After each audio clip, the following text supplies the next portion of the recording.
Salam Sang Raja. Bab 59. Episode 1. Berlutut dan cium sepatuku. Memasuki pesta perayaan. Fei memegang gelas anggurnya dan berjalan ke tentara. Setelah mengalami pertempuran kejam yang bisa menekan siapapun sampai mati lemas dan membuat mereka gila, hanya anggur dan wanita yang baik-baik saja yang bisa membebaskan orang-orang kuat ini.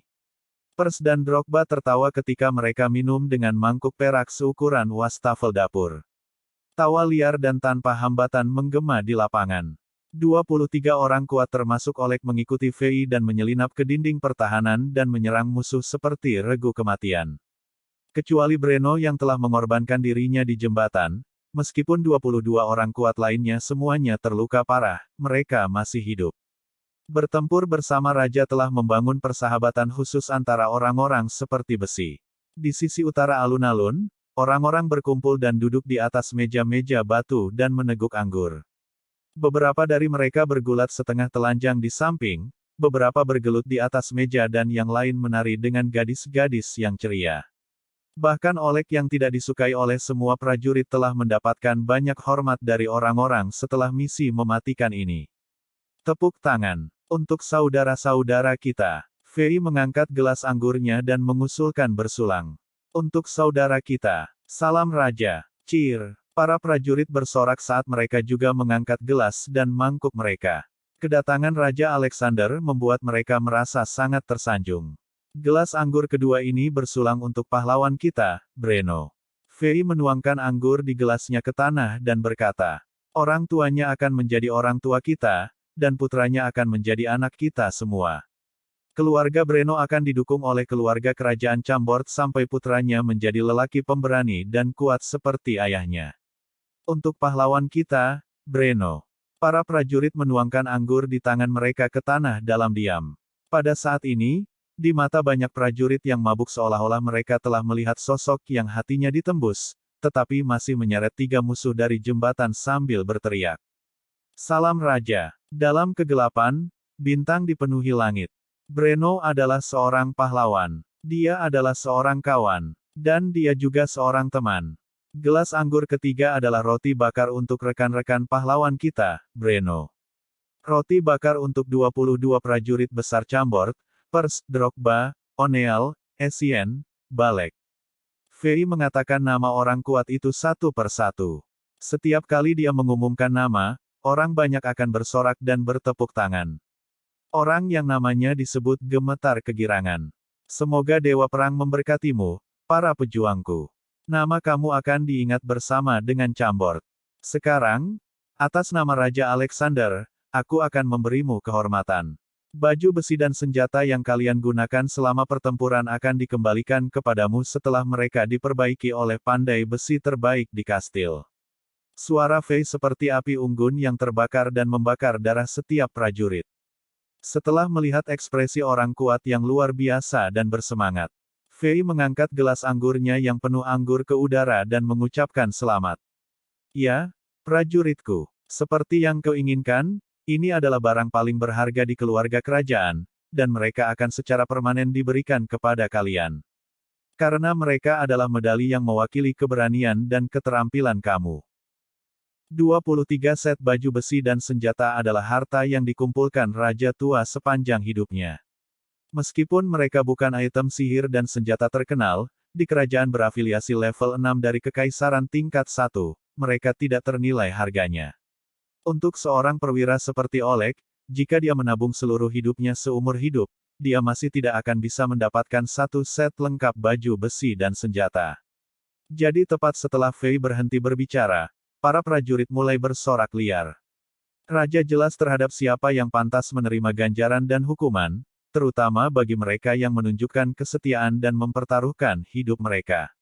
Selain itu, dalam pertempuran sebelumnya, Raja Alexander selalu berada di garis paling depan medan perang, dan ia telah memblokir pedang musuh untuk prajurit dan rekannya dengan tubuhnya sendiri.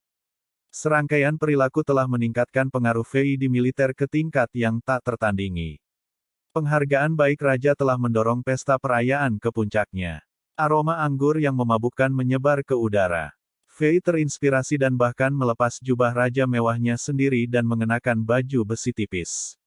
Dia bergulat dengan orang-orang kuat dan berkompetisi dalam permainan minum. Dengan menggunakan mode barbarian untuk menipu, Fei dengan mudah mengalahkan selusin orang terkenal di Chambord dan benar-benar memamerkan kekuatan dan keberanian seorang raja. Suasana menyenangkan menyelimuti kastil Chambord setelah perang. Pada saat ini, tiba-tiba sebuah kejutan terjadi. Di tengah alun-alun di mana itu adalah yang paling ramai, serangkaian jeritan dan kutukan perempuan terdengar, di samping tawa samar laki-laki bercampur dengan itu. Fei mengerutkan kening. Para prajurit yang bersenang-senang juga membeku tangan mereka yang memegang gelas anggur di udara. Itu mungkin seorang pangmabuk yang memaksakan ciuman pada gadis yang dicintainya secara sembrono. Itu adalah hal pertama yang terlintas di benak Fei dan para prajurit. Hahaha, meskipun perilaku semacam itu tidak beradab, di pesta perayaan yang terbuka dan tidak konvensional ini, kita mungkin bisa memaafkan bajingan terangsang itu. Gadis-gadis di Chambord sangat berani dan bersemangat. Haha, kuharap Dewa Perang bisa memberkati Pang yang malang itu. Semua pria memiliki senyum pengertian di wajah mereka. Tapi yang tak terduga adalah bahwa kekacauan dan kutukan tidak tenang seperti yang diharapkan Fei dan para prajurit. Itu tumbuh lebih besar dan lebih keras. Mengutuk dan menjerit sangat terasa ketika dicampur dengan ceria dan tawa. Banyak orang berhenti menari dan berkerumun di tengah alun-alun. Kebisingan secara bertahap berhenti dan perhatian semua orang pada sumber dari kekacauan. Fei berdiri di tangga di sampingnya dan melihat lokasi sumber kekacauan. Detik berikutnya, ekspresinya berubah dingin dan sensasi mematikan keluar dari tubuhnya dan menyebar ke sekitarnya. Persetan. Seseorang mengganggu Angela. Lompatan barbar dimulai. Dan whoosh. Fei melompat puluhan meter ke udara dan bergegas ke pusat alun-alun. Pada saat ini, kerumunan terbentuk menjadi lingkaran besar. Di tengah lingkaran, Emma dan selusin warga muda membentuk dinding manusia dan dengan marah menatap sepasang ksatria di depan mereka dengan mata merah. Di belakang mereka, Angela yang mengenakan gaun panjang biru berjongkok saat wajahnya berubah pucat. Seorang anak remaja berusia 15 atau 16 tahun bersandar di lengannya. Leher pria kecil itu terluka parah, ada celah mengejutkan yang terbelah oleh pisau tajam. Bocah remaja itu mengalami kesulitan bernapas, dan darah dan busa keluar dari mulutnya. Seperti orang yang tidak tahu bagaimana berenang, tercekik oleh air di kolam renang, dadanya terangkat dan turun secara dramatis. Darah dan busa yang keluar dari mulutnya terbang kemana-mana, dan gaun panjang Angela yang berwarna biru berlumuran darah. Warga negara kelas rendah, beraninya kau mengarahkan jarimu pada ksatria kekaisaran. Kavaleri Zenit Kekaisaran bertopi merah menempatkan pedang yang berlumuran darah kembali ke sarungnya. Memotong tenggorokan seseorang hampir setengah adalah hal yang dapat diabaikan di matanya. Dia berteriak pada Emma dan penduduk Chambord dengan jijik. Jika kamu ingin hidup, maka berlutut dan mencium sepatu botku, dan pergi dari sini. Bajingan tak tahu malu. Wakil Kapten Ksatria dari Legiun, Tuan Bush hanya ingin mengundang ratu masa depanmu untuk berdansa. Kavaleri bertopi merah menekankan kata-kata ratu dan menari. Siapapun akan mengerti makna cabul di baliknya. Setelah dia mengatakan itu, dia mengedipkan mata pada teman-temannya dengan bangga. Di belakangnya, selusin kavaleri bertopi merah yang sama memegang bahu mereka dan tertawa terbahak-bahak. Di antara semua kavaleri, ksatria yang berada di belakang Pangeran Tropinski memiliki senyum cerah di wajahnya setelah dia mendengar itu. Dia mencibir pada warga Chambord yang mengerumuni mereka dan melihat sekeliling. Ketika dia melihat Emma, matanya bersinar, tetapi setelah jeda singkat, pandangannya menembus kerumunan dan mendarat di gadis berpakaian biru yang seperti dewi. Ekspresi cabul muncul di wajahnya, dia tidak menyembunyikan nafsunya sama sekali. Pada saat ini, suara mendesing, angin kencang bertiup. Pandangan semua orang kabur dan sosok yang agung tiba-tiba muncul di tengah-tengah lingkaran. Dia adalah Fei yang menggunakan lompatan barbarian untuk sampai ke sini lebih cepat. Fei melihat sekeliling dan dengan cepat mengetahui apa yang sedang terjadi. Ekspresinya berubah, dan bergegas ke Angela. Dia berjongkok dan meletakkan tangannya di belakang bocah remaja yang sekarat itu. Dia membuka penyimpanan ikat pinggangnya dan mengeluarkan botol ramuan penyembuhan normal. Dia dengan hati-hati menjatuhkan beberapa tetes terakhir ramuan merah yang tersisa ke mulut bocah remaja itu dan celah mengejutkan di lehernya. Kekuatan sihir misterius yang ringan melonjak. Ramuan penyembuhan normal telah menunjukkan efek sihirnya yang luar biasa.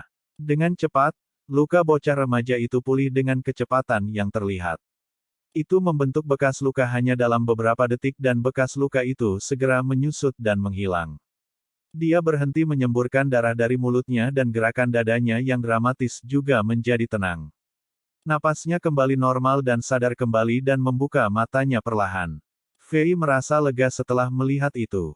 Untungnya, masih ada beberapa ramuan penyembuhan normal yang tersisa setelah Fei mencairkan sebagian besar.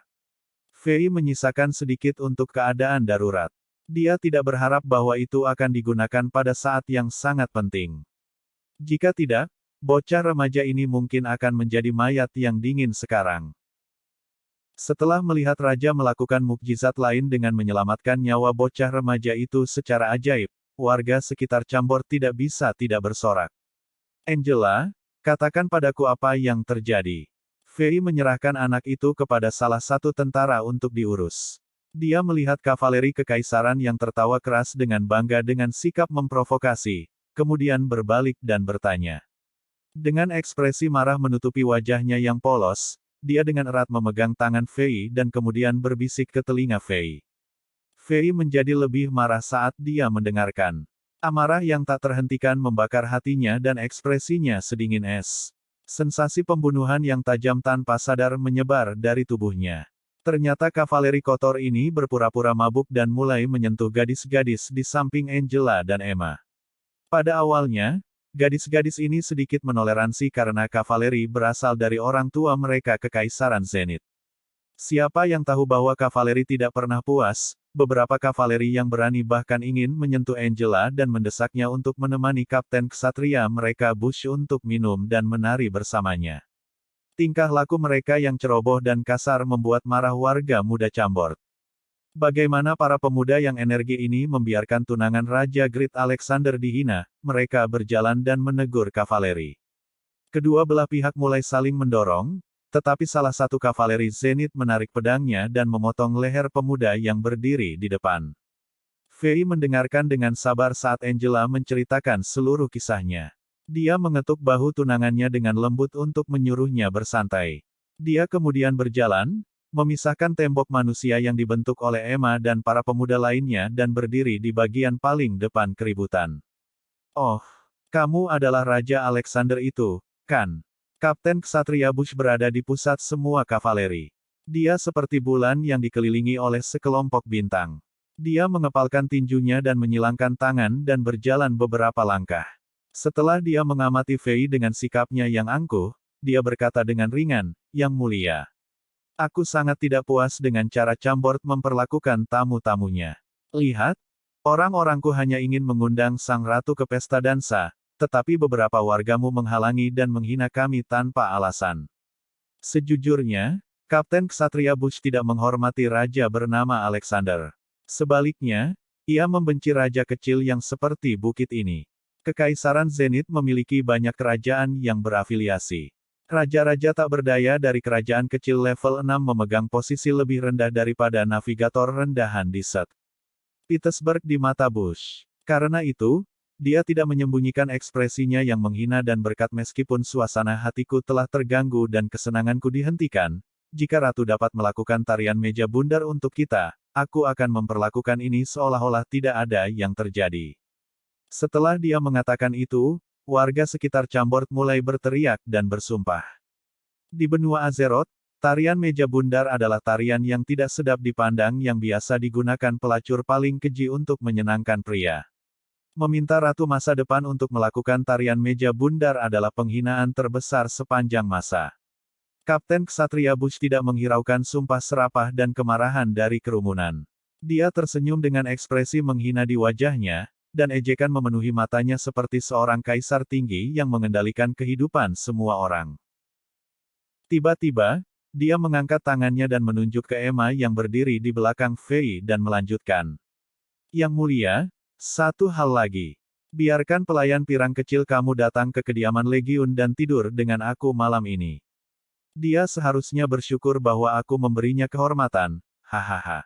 Oh, benar, aku juga tertarik pada ramuan ajaib yang kau gunakan untuk menyembuhkan warga rendahan itu, memberikan semuanya untukku. Jika kamu bisa melakukan semua hal ini, Kekaisaran Zenith tidak akan menghukum Chambord karena bersikap tidak sopan. Setelah dia mengatakan itu, Bush memandang Fei dengan nada mencemooh. Sebelum ini, Bush telah mengunjungi banyak kerajaan yang berafiliasi. Para raja dan menteri di kerajaan-kerajaan itu seperti pengemis miskin. Untuk memastikan bahwa kerajaan mereka masih bisa dilindungi oleh Kekaisaran Zenith, mereka melakukan segala yang mereka bisa untuk menyenangkan Bush. Seorang raja kecil dari kerajaan berafiliasi level 5 bahkan memaksa ratu cantik yang baru dinikahinya untuk melayani Bush, Kapten Ksatria Kekaisaran di malam hari. Permintaan dan perilakunya hari ini seperti hadiah tambahan di mata Bush sendiri. Dia pergi dengan mudah pada raja muda dan bodoh di depannya. Bush sedikit kacau di kepala. Dia senang melihat raja-raja yang memiliki otoritas eksklusif dan tertinggi atas wilayah mereka sendiri berlutut dengan ekspresi senang di wajah mereka. Itu memberinya sensasi penaklukan. Tapi hari ini, Bush tidak mendapatkan sensasi yang dia tunggu-tunggu. Dia secara mengejutkan mengetahui bahwa raja muda yang berdiri di depannya mempertahankan ekspresi aneh di wajahnya. Raja itu tenang dan dingin, dia tidak menunjukkan tanda-tanda yang menyenangkan atau menyanjung Bush. Tiba-tiba, senyum Bush menghilang. Raja muda dan bodoh, kesabaran aku terbatas. Katakan segera. Kalau tidak, hehehe. Percayalah, kerajaan kecilmu tidak akan mampu mengatasi kemarahan seorang kapten ksatria. Bersamaan dengan ultimatum Bush. Ting, ting, ting. Kavaleri bertopi merah semua menghunus pedang tajam mereka ke arah Fei dengan ganas dan mengancam. Seringai keji dan kejam muncul di wajah mereka ketika mereka menepuk baju zirah mereka dengan gagang pedang mereka dan membuat suara ting yang besar. Sebelumnya, taktik ini sangat efektif terhadap kerajaan berafiliasi level 6 dan level 5 lainnya. Bahkan jika beberapa raja tahan, mereka hampir akan menurunkan celana dan berlutut untuk memohon nyawa mereka. Pada saat itu, kavaleri hampir melihat pemandangan fantastis di mana raja muda ini akan membiarkan tunangannya yang glamor melakukan tarian meja bundar. Namun, baiklah, bagaimana kamu para bajingan ingin mati? Itulah tanggapan dari raja muda. Apa yang dia katakan? Kavaleri itu saling menatap serempak. Kavaleri egois itu tidak dapat memproses informasi dengan cukup cepat dalam pikiran mereka. Apa beraninya seorang raja dari kerajaan kecil level 6 mengatakan hal seperti itu kepada Kapten Ksatria Kekaisaran yang mulia? Apakah dia ingin menyerahkan tahtanya? Apa yang kamu katakan? Apakah kamu mengerti apa yang kamu katakan? Setelah melihat wajah Bush semakin dingin, kavaleri yang melukai leher bocah remaja itu merasa itu adalah saat yang tepat untuk menyanjung Kapten Ksatria. Dia bergegas ke Fei dengan arogan dan menunjuk hidung Fei dengan pedangnya dan bersumpah. Dasar bocah rendahan. Apakah kamu pikir kamu benar-benar raja yang hebat dan kuat? Berlututlah dan cium sepatu bot Ksatria Kekaisaran dan minta maaf, jika tidak. Bam! Suara meredam menginterupsi peringatannya. Kavaleri bahkan belum selesai berbicara ketika dia tiba-tiba merasa dia yang terkena sesuatu. Dia terkejut dan dia melihat ke bawah dengan bingung.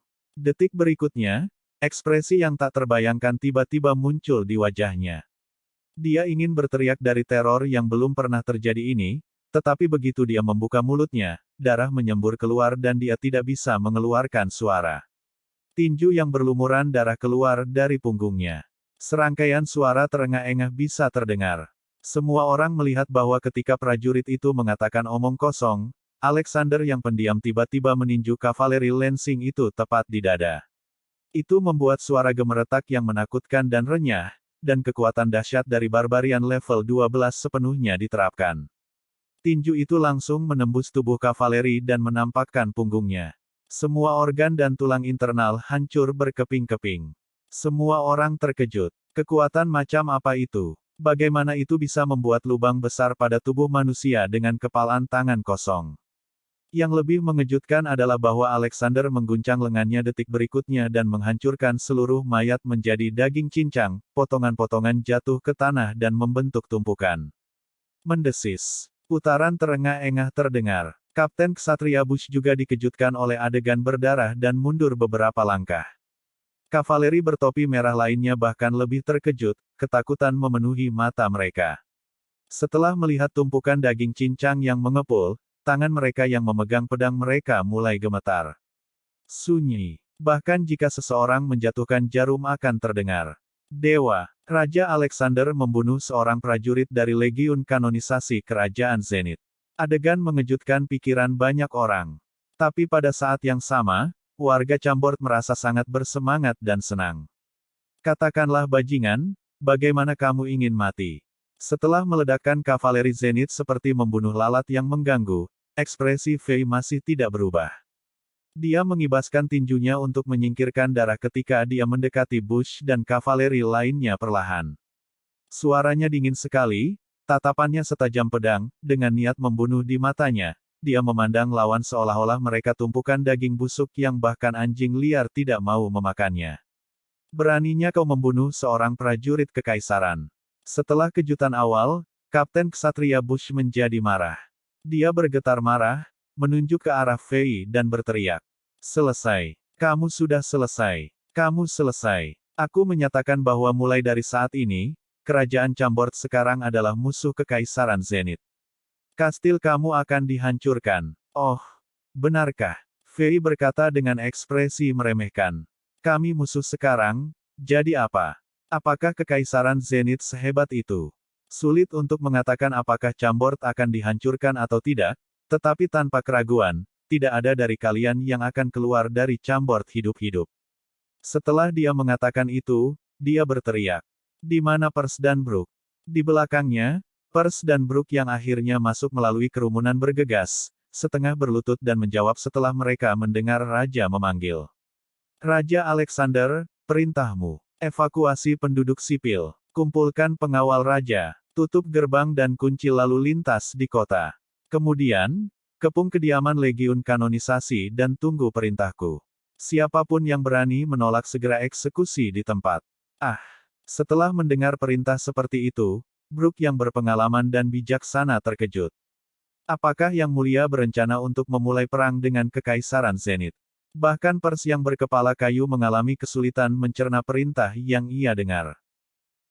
Di sisi yang berlawanan, Kapten Ksatria Bush yang marah sangat marah sehingga dia mulai tertawa setelah mendengar itu. Hahaha, bagus. Bodoh dan lancang, berani mengepung kediaman Legiun dan menghadapi Kekaisaran. Ini konyol. 600 kavaleri di taksi Legiun dengan mudah menghapus seluruh puri Chambord. Sepertinya kerajaan jahat ini tidak harus ada lagi. Hahaha, aku akan memenggal kepalamu lebih dulu, lalu memperbudak semua wanita di kastil dan membunuh semua pria dan mencuci kastil dengan darahmu sendiri. Saat dia berbicara, Bush menghunus pedangnya. Energi bumi berwarna kuning menutupi tubuhnya dan dua bintang yang menjulang muncul di dahinya, itu adalah tanda seorang prajurit bintang 2. Crack Rock Bus. Bush berniat untuk membunuh, jadi dia menggunakan teknik energi tempurnya segera. Dia bergerak lebih dulu dan berteriak. Pedangnya bersinar saat dia menginjak tanah. Dia menyerang Fei dengan energi tanah kuningnya dan menyerang Fei dengan kejam dengan tekanan dari gunung yang meluncur. Hanya seorang prajurit bintang 2, beraninya kamu begitu merajalela di hadapanku. Kamu mencari kematianmu sendiri. Fei berdiri dengan dingin dan berdiri diam. Sebuah cahaya putih menyala dan Storm Saber muncul di tangannya. Dia membuat cambukan dan pedang emas itu bertabrakan dengan pedang ksatria bertangan ganda. Setelah serangkaian percikan dan suara logam berbenturan keras, perisai energi kuning Bush hancur dan pedang ksatria dua tangannya terkelupas tanpa ampun juga. Dia terpukul mundur dan darah keluar dari mulutnya. Bagaimana kamu bisa memiliki kekuatan semacam ini? Bush menabrak patung batu besar di kejauhan. Dia tidak bisa berhenti menyemburkan darah dari mulutnya. Wajahnya dipenuhi dengan kejutan dan ketidakpercayaan. Dia memegangi patung itu saat dia berjuang untuk berdiri. Fei mengabaikannya. Dia menginjak kakinya dan melaju ke depan. Pedang emas berubah menjadi serangkaian cahaya emas. Setelah membuat suara yang mirip dengan memotong tahu, dari 8 kavaleri bertopi merah, 7 dari mereka memegang leher berdarah mereka. Mereka menjerit saat mereka gemetar dan jatuh ke tanah. Sama seperti anak remaja sebelumnya, tenggorokan mereka diiris terbuka dan darah dan busa menyumbat paru-paru mereka. Mereka merasakan banyak sekali rasa sakit, tetapi tidak bisa mati segera. Mereka berjuang sekuat tenaga. Satu-satunya kavaleri yang dibiarkan hidup benar-benar membatu, dia kehilangan semua kekuatannya. Ting! Pedang jatuh dari tangannya dan ke tanah, kakinya gemetar dan bau busuk dan menjijikkan datang dari jongkoknya. Dia takut sampai kencing di celana. Kemarilah. Berlutut, dan cium sepatu botku. Fei menatap kavaleri dengan dingin dan memerintahkan. Ini adalah apa yang dikatakan kavaleri ketika mereka memprovokasi, jadi sekarang Fei mengembalikannya kepada mereka. Bersambung.